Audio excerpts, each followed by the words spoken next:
আসসালামু আলাইকুম ভিউয়ার্স।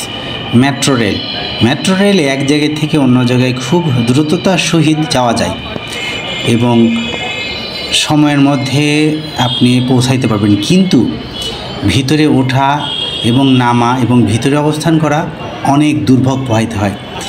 যে মেট্রো রেলে ওঠেননি বর্তমানে সে বুঝবেন না আসলে কতটা কষ্টদায়ক এই মেট্রো রেলের মধ্যে। তারপরেও কিন্তু সবাইকে এভাবে চলতে হবে। আমি জাপানিজ, চাইনিজ মেট্রো রেলের ভিডিওগুলো দেখতাম আর হাসতাম যে এইভাবে কেউ কখনো ট্রেনে ওঠে, কিন্তু আসলে বাস্তবতা এটাই। আটার বস্তার মতো ঠেলে গুঁজে কোনো রকম উঠতে পারলেই হলো। তো এইভাবে প্রতিদিন মানুষ অফিসে যাতায়াত করে মেট্রো রেলের মাধ্যমে। অবশ্যই দ্রুততার সহিত যায় জন্য এত পপুলার মেট্রো রেল এখন বাংলাদেশের বিশেষ করে ঢাকা শহরে। তো বন্ধুরা, দেখতে থাকুন মেট্রো রেলের ভ্রমণ। যদি ভিডিওটা ভালো লাগে তো অবশ্যই লাইক, কমেন্ট এবং শেয়ার করবেন। ধন্যবাদ আমার পাশে থাকার জন্য।